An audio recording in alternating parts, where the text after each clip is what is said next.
Yes! I think I did it. Bam! Oh yeah.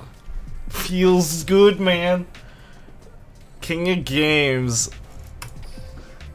That was ridiculously easy, and that's why Pegasus is OP. Hey guys, it's Tombox here, and I guess I made it the King of Games using Mindscan Gladiator Beast, but this video is actually about Mindscan. But before I do that, I'll just give you guys a quick look at my deck profile, my deck recipe, and I'm just going over some of the choices I made specifically for Mindscan.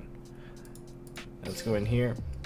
And specifically for Mindscan, there's actually mainly just about 3 cards, I would say. 3 cards to actually do this. Technically 4 cards, including enemy controllers, but it is Lava Golem. You can Lava Golem at the right time. It is absolutely perfect. And the main card that you're really using is Cosmic Cyclone, because you have like the perfect accuracy when it comes to removing the threat and giving you the path of victory.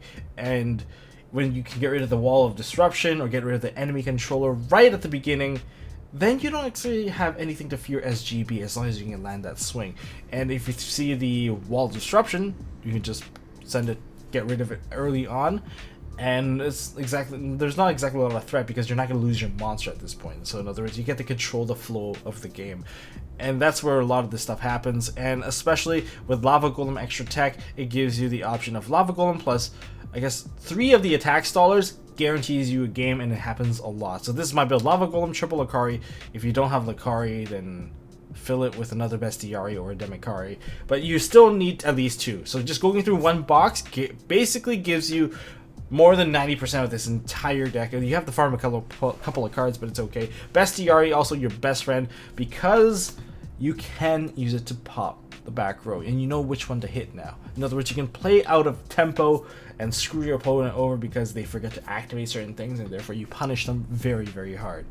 And even Demikari, you can actually get in an extra game or 2 just because Demikari was available to swing on an open field or clear off multiple monsters, especially for the decks that are stalling, which is amazing, like seriously amazing for this entire deck. And that's basically the deck. Just run Heraclinos, Nerkias, and Nerkias is super safe to actually drop because you'll know when they won't have the Floodgate Trap Hole. You'll know when they don't have the enemy control to actually prevent you from attacking them directly or attacking their monster without giving them the effect. And then there's also Esadari for all your burn matchups.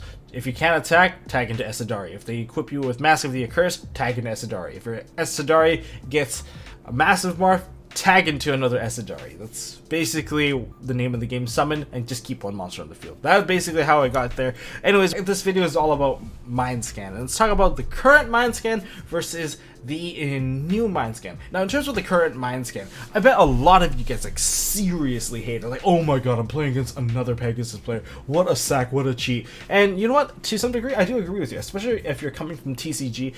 Like, your opponent seeing your entire back row is basically cheating. Like, hey guys, oh wow, what delicious, I'm to eat them all up. Well, it's true, it is a very unfair skill, and as like an honest opinion, if you actually have the skill on at all times when you're playing, it will make you a bad player, especially when it comes to the nerf. Like, currently what it feels like is you see your opponent's back row sets right at the beginning. You have the ultimate dueling GPS. You have dueling GPS 1000, where all the man-eater bugs, ninja traps, enemy controllers, and wall of disruption are at your disposal. And when I say disposal, I mean you can dispose of them fairly quickly and play around it. You can navigate safely through the route of your opponent's back row straight into victory, because that's where it hurts for them and that's where you're going to land. Also, if you provide them with the right coordinates, you get the quickest route to the nearest McDonald's, because it's the best dueling GPS. Just all jokes aside, it gives you the ultimate accuracy of how to actually play. You're playing at the most optimal state at all times, and that is one severe advantage that your opponent won't have. Mindscan versus Mindscan battles, at this point I'm like, whatever, you see my set, I see your sets. That's how it is. And your opponent, sometimes they feel the need to hide information from you, which in turn gives you tempo. You get control of the game right at the beginning because your opponent's choosing not to play any cards in the back, giving you the option to do whatever you want. And if that's not tempo control, I don't know what is. And literally every duel becomes a duel puzzle, but rather than winning in one turn, it is now about giving your opponent the L where they will never come back up, even if you don't kill them right away. It is about dishing out the minuses rather than dishing out the instant victory. And seriously, most games are won by the first turn. Like, if you don't get rid of, say, 2 to 3 cards off of your opponent, then you're not doing this right. You're just bad. You're just bad and you should feel bad. So there has been some weaknesses regarding the current mind scan, which is, well, going first isn't exactly ideal. A burn deck that somehow chunks off two of your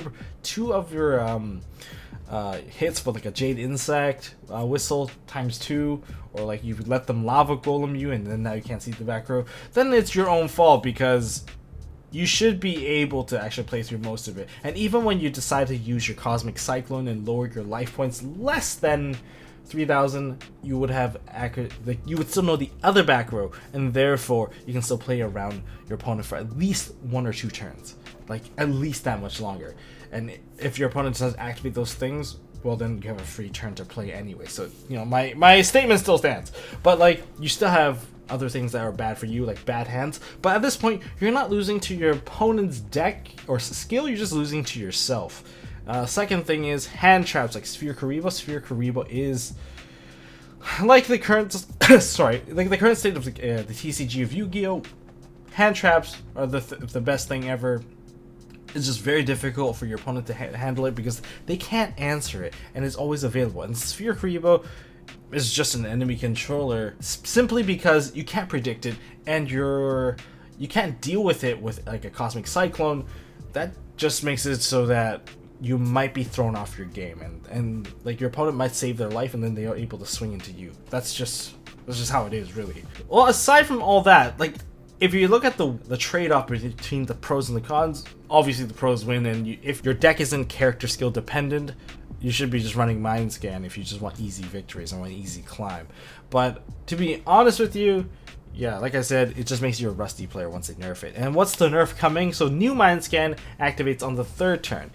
And that is a huge, huge nerf, a necessary nerf that is still very big. Rather than it being useful whether you're going first or second, I believe now it's actually not as good when you go first because you actually have to commit to the board earlier on. So if you're going first, here are some of the changes, especially if you commit to the board. If you fight against a Phoenix deck, you might just lose a ton of cards. And if you lose a ton of cards, you're not coming back regardless if you can see your opponent's back row. It's just how it is. Or if you somehow set too many cards, or your opponent somehow plays around you completely or deals damage to you earlier on, like 1100 worth of damage, turning off the Mind Scan right from the get-go, and you never get Mind Scan turned on. And therefore, you had no skill versus your opponent having the skill, and since you're overly dependent, now you're going to be worried about everything that they set because you're just not ready to deal with, like, all the enemy controllers and all the stuff you have. If you can't get to Legend without using Mind Scan, then you're not gonna be able to play this at all. It's just, you're gonna lose because your opponent's gonna outskill you at every angle. And what about going second? Going second is actually not too bad, but it is also much weaker than before. Going second now is like ridiculously good because your opponent has to give you the free turn, or they have to show everything that they have. Basically, they have to see their entire hand almost. And with GB, a deck that snowballs very well, it's just very difficult for anyone to actually make that sort of comeback. Okay, so yeah, if you go second, then you're guaranteed to actually get at least one view on the Mind Scan, unless of course they're playing Burn and they kind of wreck you right there.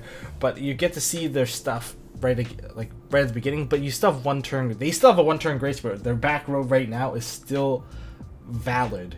And if you choose not to swing into it, you're offering your tempo back to your opponent. That's what you're giving back when you do that. So what I've learned from all this Mind Scan is that half the time I just want to preemptively play enemy control, put them in defensive and go for the swing. As long as I have a second trap to back it, it is okay, especially if it's an impenetrable attack where they're not going to be able to do anything anyway. And most people aren't exactly running Cosmic Cyclones in their deck. If they were, they would be playing Mind Scan too and they would know what's going on. But like, that's just like my experience of Mindscan GB. Like once you get to Legend, it's actually a huge advantage for you, and sometimes you just need that extra edge because you're going to be playing against a lot of other people with Mindscan, and the only way to defeat Mindscan, in my opinion, equally is just with more Mindscan. And like it's not often that people are going to brick, so the people with better vision usually gets the better win. That's just how it is. But that's what the nerf is for. And with that nerf, I think I'm going to shift over back to balanced GB if I'm going to play GB any further. I kind of want to build other decks. GB is kind of like getting a little bit stale for me since I've been playing that since the beginning, and I want to shift decks. But go to balanced GB. It is more predictable. It is easier to play for your opponents to play around. But the moment that they're just going to see you playing Mindscan and you have a 5-card extra deck, if you have a 5-card extra deck, just anticipate as a Gladiator Beast player, just take that guess. If you see that happen, what you got to do really is just rush for the damage and just really just push forward and try to do 1100 worth of damage on the first turn, turn off their Mindscan. Yeah, aside from that, there are probably other decks that you can probably use Mindscan with that are the super aggressive kind. I'm not sure if I recommend it, but hey, you can actually try it out yourself. That is all I got for my thoughts regarding the old Mindscan versus the new Mindscan and the deck profile. If you guys enjoyed this video, you can hit me with a thumbs up. If you guys want to see more stuff from MST.TV, hit that subscribe button. I've got a couple of replays for you coming up. Hopefully I've speeded it up so it doesn't take too long. If it does, well, tough luck. But like some of these games are just how ridiculous Mindscan actually is when it comes to preemptively getting rid of your opponent's problem cards just because you can, and it is really simply a complete abuse of the skill. That is all I got, so let's take a look, and I'll see you guys next weekend on Duel Links with the MSTTV Weekends.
Hey guys, thanks for watching. If you like this video, please drop us a like so we know we are doing a good job, and you can also subscribe to MST.TV for more fantastic videos by clicking on the button on the left. Don't forget to check out our partners at Imperium Duelist. They make really high quality mats, including some of my own limited edition release stuff. And if you want to check out one of our past videos, click here on the right. As always, don't forget to hold on to your MST.TV, and I'll see you next time.